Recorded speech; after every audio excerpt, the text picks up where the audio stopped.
Hello student. आज हम class 9th science chapter 5th का टॉपिक प्लाज्मा मेम्ब्रेन पढ़ेंगे। तो प्लाज्मा मेम्ब्रेन क्या होती है और कैसे वर्क करती है उसको समझेंगे हम इस बैलून के एग्जाम्पल से। सपोज़ ये एक बैलून है जो कि पानी से भरा हुआ है। नाउ यहाँ पर जो बैलून है उसने इस वाटर को होल्ड किया हुआ है, तो यहाँ पर जो बैलून है वो एक बाउंड्री की तरह एक्ट कर रहा है। सपोज़ इस बैलून को हम किसी शार्प ऑब्जेक्ट से अगर हम टक करते हैं तो इस बैलून का सारा पानी बाहर आ जाएगा। नाउ हम कंसिडर करते हैं एक और बैलून जिसमें पानी भरा हुआ है और उसको हमने एक बीकर में रख दिया जिसमें ऑलरेडी पानी है। अब यहाँ पर देखेंगे हम कि जो बैलून है वो एक बाउंड्री की तरह एक्ट कर रहा है, जो कि ना तो अपने अंदर के पानी को बीकर में आने दे रहा है और ना ही बीकर के पानी को अपने अंदर आने दे रहा है। सो वी कैन से कि जो बैलून है वो एक मेम्ब्रेन की तरह एक्ट कर रहा है और it is acting like a boundary, और we can say it is acting like a barrier. So हमारी जो प्लाज्मा मेम्ब्रेन होती है वो भी कुछ हद तक इस बैलून की तरह ही एक्ट करती है, जो कि अपने अंदर सेल का जो कंटेंट होता है, चाहे वो वाटर है, जितनी भी सेल ऑर्गेनेलीज होती हैं, प्रोटीन्स हैं, आयंस हैं, शुगर है, लिपिड हैं, उन सबको अपने अंदर होल्ड किए हुए हैं और उनको बाहर के एनवायरनमेंट से प्रोटेक्ट किए हुए हैं। So this is the plasma membrane.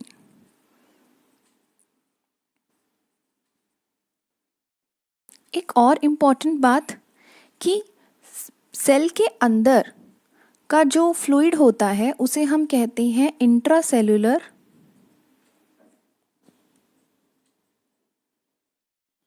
Fluid, जिसमें मेनली वाटर प्रेजेंट होता है। और सेल के बाहर का जो फ्लूइड होता है उसे हम कहते हैं एक्स्ट्रा सेल्यूलर फ्लूइड। साइटोप्लाज्म क्या होता है? सेल के अंदर एक जेल लाइक सब्सटेंस होता है जो कि अपने अंदर जितने भी जो कंटेंट्स होते हैं सेल के, जैसे कि सेल ऑर्गेनेलीज हैं, प्रोटीन्स हैं, आयंस हैं, लिपिड्स हैं, शुगर हैं, उन सबको होल्ड किए हुए हैं। तो ये जो लिविंग सब्सटेंस होता है जो कि जेल लाइक होता है उसे हम साइटोप्लाज्म कहते हैं ऑफ द सेल। सो हमारी जो प्लाज्मा मेम्ब्रेन होती है वो उस बैलून की तरह थिन होती है, फ्लेक्सिबल होती है, डेलिकेट होती है और सेलेक्टिवली परमिएबल मेम्ब्रेन भी कहलाती है। इसका मतलब क्या हुआ कि जो प्लाज्मा मेम्ब्रेन है जो कि एक बैरियर का काम करती है, जो सेल के अंदर जितना भी कंटेंट होता है उसको सेल के बाहर के एनवायरनमेंट से प्रोटेक्ट करके रखती है। तो हम प्लाज्मा मेम्ब्रेन को सेलेक्टिवली परमिएबल मेम्ब्रेन क्यों कहते हैं? क्योंकि हमारी जो प्लाज्मा मेम्ब्रेन होती है सेल की, वो सेल के अंदर कुछ सेलेक्टिव सब्सटेंसेस को ही आने देती है और सेल से बाहर कुछ सेलेक्टिव सब्सटेंसेस को ही जाने देती है। और वी कैन से कि जो प्लाज्मा मेम्ब्रेन होती है वो डिसाइड करती है कि सेल के अंदर कौन सा सब्सटेंस आएगा और सेल के बाहर कौन सा सब्सटेंस जाएगा। जो प्लाज्मा मेम्ब्रेन होती है वो एक गार्ड की तरह होती है जो एक गेटेड कम्युनिटी पे खड़ा रहता है। ठीक है। सो जो प्लाज्मा मेम्ब्रेन का जो स्ट्रक्चर था वो दिया था दो साइंटिस्ट ने, that is Singer and Nicolson in the year 1972। So plasma membrane के स्ट्रक्चर को समझाने के लिए सिंगर और निकोलसन ने एक मॉडल दिया था जिसे हम कहते हैं फ्लूइड मोज़ेक मॉडल। सो इस मॉडल के अनुसार उन्होंने कहा था कि फ्लूइड लिपिड के अंदर जो प्रोटीन्स हैं वो फ्लोट कर रहे हैं। नाउ हम स्टडी करेंगे स्ट्रक्चर ऑफ प्लाज्मा मेम्ब्रेन। अब हम देखेंगे कि जो प्लाज्मा मेम्ब्रेन है उसका स्ट्रक्चर कैसे होता है और वो किन किन चीज़ों से मिलकर बनी होती है। तो जो प्लाज्मा मेम्ब्रेन होती है वो 3 सब्सटेंसेस से मिलकर बनी होती है। पहला सब्सटेंस होता है लिपिड, जो कि 40% रेशियो में प्रेजेंट होता है। जो लिपिड होते हैं वो अगेन 2 टाइप्स के प्रेजेंट होते हैं प्लाज्मा मेम्ब्रेन में। पहला होता है फॉस्फोलिपिड और दूसरा होता है कोलेस्ट्रॉल। सेकेंड सब्सटेंस जिससे हमारी प्लाज्मा मेम्ब्रेन बनी होती है दैट इज़ प्रोटीन, और प्रोटीन का जो रेशियो होता है वो होता है 50 to 52%। अब जो प्रोटीन प्रेजेंट होता है प्लाज्मा मेम्ब्रेन में वो भी 2 टाइप्स का होता है। पहला होता है इंटीग्रल प्रोटीन और दूसरा होता है पेरिफेरल प्रोटीन। और तीसरा जो सब्सटेंस होता है दैट इज़ कार्बोहाइड्रेट, जिसकी जो परसेंटेज होती है वो वेरी करती है between 1 to 10%। So this is the structure of plasma membrane. So ये हमारी प्लाज्मा मेम्ब्रेन के अंदर जितना भी कंटेंट है वो सेल का साइटोप्लाज्म कहलाएगा या फिर इंट्रासेलुलर फ्लूइड कहलाएगा।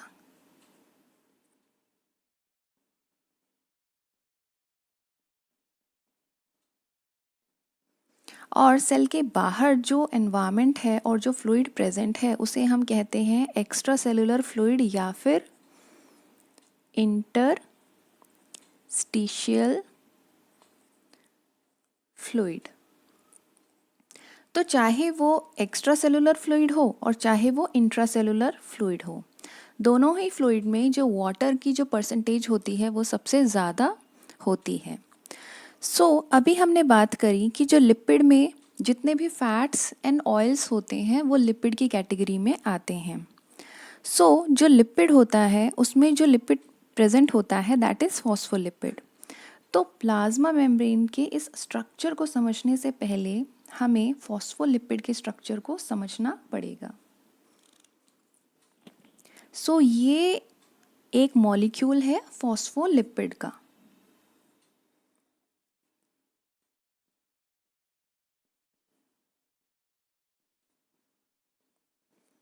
तो ये जो हेड होता है इस स्ट्रक्चर में this is phosphate group,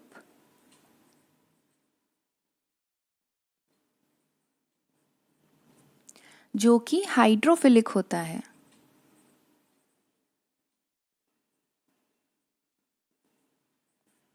hydro means water and philic means loving. तो ये जो फॉस्फेट वाला पार्ट होता है, जो हेड वाला पार्ट होता है, इसको वाटर पसंद होता है, ये पानी के कांटेक्ट में रहना चाहता है। ये जो टेल्स आपको दिखाई दे रही हैं ये फैटी एसिड से मिलकर बनी होती हैं। फैटी एसिड और लिपिड से मिलकर बनी होती हैं और ये होती हैं लिपोफिलिक। मतलब इनको लिपिड से प्यार होता है और ये वाटर के कांटेक्ट में नहीं आना चाहती हैं। ठीक है। So now this is the structure of plasma membrane.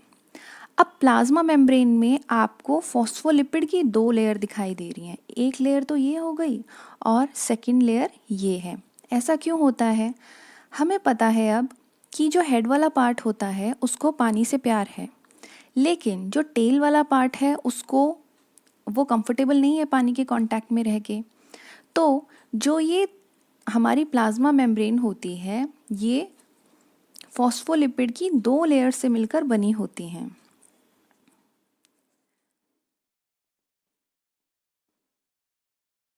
So our plasma membrane is phospholipid bilayer।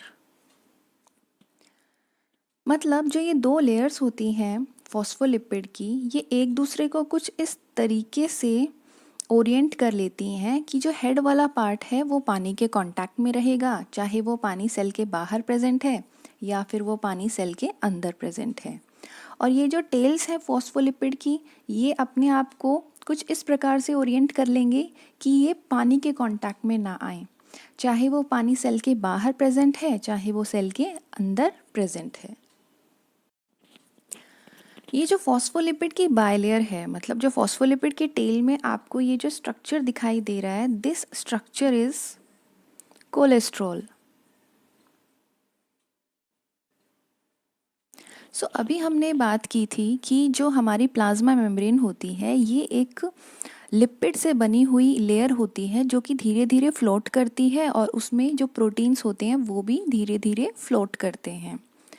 तो यहाँ पर जो हमारी प्लाज्मा मेम्ब्रेन है वो तैरती है धीरे धीरे। तो हमारी जो प्लाज्मा मेम्ब्रेन है उसकी फ्लूइडिटी को कंट्रोल करने का काम कोलेस्ट्रॉल करती है।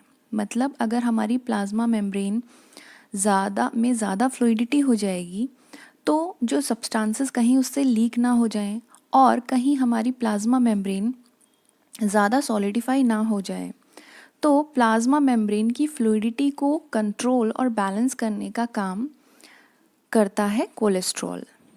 जो सेकंड सब्सटेंस है जिससे हमारी प्लाज्मा मेम्ब्रेन मिलकर बनी होती है वो होती है प्रोटीन, दैट इज़ 52%।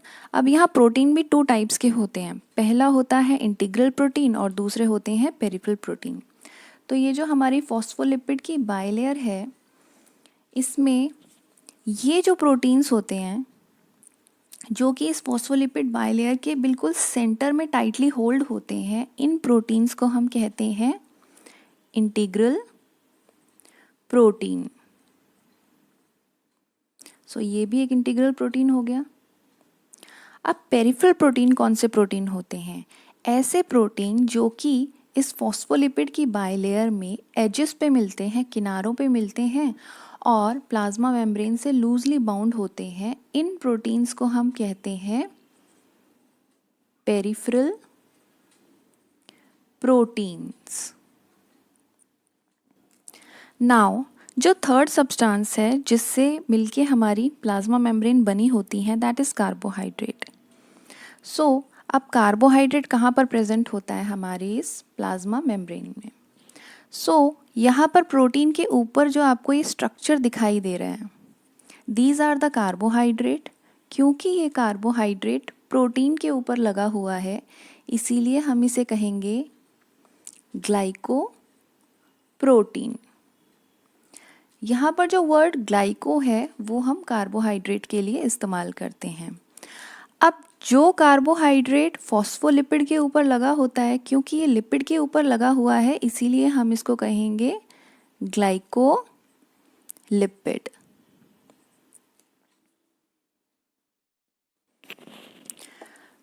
अभी हमें पता चल गया है कि जो प्लाज्मा मेम्ब्रेन है वो डिसाइड करती है कि सेल के अंदर कौन सा सब्सटेंस आएगा और सेल से बाहर कौन सा सब्सटेंस जाएगा। तो ये जो सब्सटेंसेस का एक्सचेंज होता है across the plasma membrane, that is called transport across membrane. अब जो ट्रांसपोर्ट होता है मटेरियल का या फिर सब्सटेंसेस का अक्रॉस द प्लाज्मा मेम्ब्रेन, वो अगेन 2 टाइप्स का होता है। पहला होता है पैसिव ट्रांसपोर्ट और दूसरा होता है एक्टिव ट्रांसपोर्ट। पैसिव ट्रांसपोर्ट में जो भी मटेरियल्स होते हैं जिनका ट्रांसपोर्ट होता है अक्रॉस द प्लाज्मा मेम्ब्रेन, उनको ट्रांसपोर्ट करने के लिए किसी भी प्रकार की एनर्जी का खर्च नहीं होता है। दूसरा, पैसिव ट्रांसपोर्ट में जो सब्सटेंसेस ट्रांसपोर्ट होते हैं वो मूव करते हैं along the concentration gradient।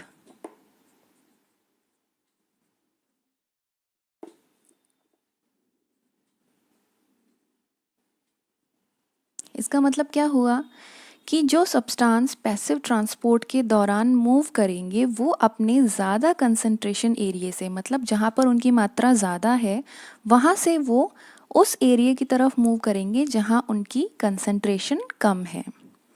दूसरा होता है एक्टिव ट्रांसपोर्ट। एक्टिव ट्रांसपोर्ट के दौरान जितने भी सब्सटेंसेस को हम मूव करवाते हैं या जो मूव करते हैं अक्रॉस द प्लाज्मा मेम्ब्रेन, उनके लिए हमें एनर्जी प्रोवाइड करनी पड़ती है और एक्सपेंडिचर होता है एनर्जी का। Expenditure of energy takes place. और जो सब्सटेंसेस मूव करते हैं एक्टिव ट्रांसपोर्ट के दौरान, they move against the concentration gradient. इसका मतलब क्या हुआ कि जो एक्टिव ट्रांसपोर्ट के दौरान सब्सटेंसेस मूव करते हैं प्लाज्मा मेम्ब्रेन के अक्रॉस, वो अपने एक कम कंसंट्रेशन एरिया से ज़्यादा कंसंट्रेशन एरिया की तरफ मूव करते हैं, इसीलिए हमें एनर्जी प्रोवाइड करनी पड़ती है या फिर एनर्जी खर्च होती है। नाउ जो पैसिव ट्रांसपोर्ट होता है वो अगेन टू टाइप्स का होता है। पहला होता है सिंपल डिफ्यूजन और दूसरा होता है फैसिलिटेटेड डिफ्यूजन। सिंपल डिफ्यूजन नाम से ही पता चल रहा है कि जो सब्सटेंसेस हैं वो अलोंग द कंसंट्रेशन ग्रेडियंट, मतलब एक हाई कंसंट्रेशन एरिया पे जहाँ पर उनकी कंसंट्रेशन ज़्यादा है वहाँ से वो मूव करेंगे एक कम कंसंट्रेशन रीजन में। अब फैसिलिटेटेड डिफ्यूजन में क्या होता है, यहाँ पर भी जो सब्सटेंसेस होते हैं वो from a high concentration region move करते हैं to a low concentration region, लेकिन उनको डिफ्यूजन करवाने के लिए किसी और सब्सटेंस की हेल्प लेनी पड़ती है। नाउ अब हम समझेंगे कि सिंपल डिफ्यूजन क्या होता है। अब हमें पता है कि सेल्स के अंदर सेलुलर रेस्पिरेशन होती है, मतलब जो भी हम खाना खाते हैं वो फाइनली हमारी बॉडी में डाइजेस्ट हो जाता है और ग्लूकोज की फॉर्मेशन होती है। ये जो ग्लूकोज होती है ये हमारी ब्लड वेसल्स के थ्रू ट्रैवल करती हुई सेल्स तक पहुंचती है और सेल के अंदर इस ग्लूकोज का ऑक्सीजन की प्रेजेंस में ब्रेक डाउन होता है और कार्बन डाइऑक्साइड गैस रिलीज़ होती है, वाटर रिलीज़ होता है और बहुत सारी एनर्जी बनती है एटीपी की फॉर्म में। सो अब सीधी सी बात है कि अगर सेल के अंदर सेलुलर रेस्पिरेशन करवाना है, मतलब यहाँ पर ऑक्सीजन को सेल के अंदर जाना पड़ेगा और सेलुलर रेस्पिरेशन के दौरान जो कार्बन डाइऑक्साइड गैस रिलीज़ होती है, जो एक टॉक्सिक गैस होती है, उसका सेल से बाहर निकलना भी ज़रूरी है। तो यहाँ पर जो कार्बन डाइऑक्साइड गैस है वो सेल से बाहर निकलना चाहेगी। अब ऑक्सीजन को सेलुलर रेस्पिरेशन के लिए अंदर लाना है और सेलुलर रेस्पिरेशन के बाद जो कार्बन डाइऑक्साइड बनती है वो बाहर जाएगी। अब सीधी सी बात है कि सेल के बाहर ऑक्सीजन की कंसंट्रेशन ज़्यादा है और सेल के अंदर कार्बन डाइऑक्साइड की कंसंट्रेशन ज़्यादा है। क्यों? क्योंकि सेल के अंदर सेलुलर रेस्पिरेशन हो रहा है। यहाँ पर जो ऑक्सीजन है और कार्बन डाइऑक्साइड ये दोनों ही नॉन पोलर मॉलिक्यूल्स होते हैं, नॉन पोलर मॉलिक्यूल्स होते हैं, मतलब ये इजीली लिपिड की लेयर से क्रॉस कर सकते हैं। क्योंकि यहाँ पर जो ऑक्सीजन है आउटसाइड द सेल उसकी कंसंट्रेशन ज़्यादा है तो वो इजीली डिफ्यूज़ हो जाएगी from a high concentration region to a low concentration region और ऑक्सीजन सेल के अंदर आ जाएगी और उसका फर्दर यूज़ होगा ग्लूकोज की ब्रेकडाउन के लिए। और सेलुलर रेस्पिरेशन के बाद जो कार्बन डाइऑक्साइड है जिसकी कंसंट्रेशन मात्रा सेल के अंदर बहुत ज़्यादा हो गई है वो सेल से बाहर चली जाएगी from a high concentration region to its low concentration region. Simple diffusion के द्वारा जो ऑक्सीजन है और कार्बन डाइऑक्साइड है उन दोनों का ही एक्सचेंज हो गया है अक्रॉस द प्लाज्मा मेम्ब्रेन। अब ऑस्मोसिस क्या होता है? एक्चुअली जो ऑस्मोसिस होता है ये एक स्पेशल केस होता है डिफ्यूजन का। इसमें क्या होता है, movement of water from its high concentration region to its low concentration region। इसका मतलब क्या हुआ कि ऑस्मोसिस का मतलब होता है जब जो पानी अपनी हाई कंसंट्रेशन रीजन से लो कंसंट्रेशन रीजन की तरफ मूव करेगा across the plasma membrane, that process is called osmosis. अब सीधी सी बात है कि जो हमारी फॉस्फोलिपिड की बाइलेयर है भाई वो तो लिपिड से मिलकर बनी हुई है, तो वाटर की मूवमेंट तो हो जाएगी प्लाज्मा मेम्ब्रेन के अक्रॉस, लेकिन ये जो मूवमेंट होगी पानी की ये बहुत ही स्लो प्रोसेस होता है। जो नेक्स्ट टाइप होती है डिफ्यूजन की that is facilitated diffusion. Facilitated diffusion हमने बात करी थी कि इसमें भी जो सब्सटेंसेस होते हैं मूव करते हैं अलोंग द कंसंट्रेशन ग्रेडियंट, मतलब अपने हाई कंसंट्रेशन एरिया से मूव करेंगे अपने लो कंसंट्रेशन एरिया पे, लेकिन यहाँ पर हमें किसी दूसरे सब्सटेंस की ज़रूरत पड़ती है उनको सेल मेम्ब्रेन के अक्रॉस डिफ्यूज़ करवाने के लिए। सेल मेम्ब्रेन और प्लाज्मा मेम्ब्रेन दोनों एक ही चीज़ होती हैं, ठीक है। सो यहाँ पर हमारी ये फॉस्फोलिपिड की बाइलेयर है, प्लाज्मा मेम्ब्रेन है हमारी। अब आपको ये याद रखना है, सोडियम की जो कंसंट्रेशन होती है सेल के बाहर वो ज़्यादा होती है और सेल के अंदर सोडियम आयन की कंसंट्रेशन कम होती है। तो अब सोडियम आयन मूव करेगा from its high concentration region to a low concentration region, लेकिन जो सोडियम आयन होता है वो एक पोलर मॉलिक्यूल होता है, मतलब वाटर सॉल्युबल होता है, और इस लिपिड के बाइलेयर को क्रॉस करना तो पॉसिबल नहीं है उसके लिए। यहाँ पर जो प्लाज्मा मेम्ब्रेन में प्रेजेंट प्रोटीन्स होते हैं, यहाँ पर जो ये प्रोटीन है ये एक चैनल बना लेगा, एक ब्रिज बना लेगा, और जो सोडियम आयन है वो अपने हाई कंसंट्रेशन एरिया से इजीली क्रॉस कर जाएगा अपने लो कंसंट्रेशन एरिया पे और एंटर कर जाएगा सेल के अंदर। अब जो फैसिलिटेटेड डिफ्यूजन होता है वो कुछ कैरियर प्रोटीन्स की हेल्प से भी होता है। अब कैरियर प्रोटीन्स क्या होते हैं? ये ऐसे प्रोटीन्स होते हैं जो अपनी शेप को चेंज कर सकते हैं। नाउ ग्लूकोज एक बहुत ही बड़ा मॉलिक्यूल होता है और सेल मेम्ब्रेन के अक्रॉस क्रॉसिंग उसकी पॉसिबल नहीं होती है। यहाँ पर कुछ प्रोटीन्स होते हैं, उनके पास जो ग्लूकोज है वो आके बैठ जाता है और ये जो प्रोटीन्स हैं उस ग्लूकोज के मॉलिक्यूल को एक्यूमुलेट कर लेता है और ये प्रोटीन देन फ्लिप करके उस ग्लूकोज को सेल के अंदर एंटर करवा देता है। नाउ जो सेकेंड टाइप ऑफ ट्रांसपोर्ट होता है दैट इज़ एक्टिव ट्रांसपोर्ट। अभी हमने बात करी थी कि जो सोडियम आयन होते हैं उनकी सेल के बाहर कंसंट्रेशन, उनकी मात्रा ज़्यादा होती है और सेल के अंदर उनकी कंसंट्रेशन कम होती है, और जो पोटेशियम आयन होते हैं वो सेल के अंदर सबसे अधिक मात्रा में पाए जाते हैं और सेल के बाहर उनकी कंसंट्रेशन कम होती है। तो हमने बात करी थी कि एक्टिव ट्रांसपोर्ट में हमें सब्सटेंसेस को सेल मेम्ब्रेन के अक्रॉस मूव कराने के लिए एनर्जी प्रोवाइड करनी पड़ती है, मतलब एक्सपेंडिचर होता है एनर्जी का, एक्सपेंडिचर ऑफ एनर्जी। ऐसा हमें एनर्जी क्यों प्रोवाइड करनी पड़ती है? क्योंकि एक्टिव ट्रांसपोर्ट में जो सब्सटेंसेस होते हैं वो मूव करते हैं अगेंस्ट द कंसंट्रेशन ग्रेडियंट।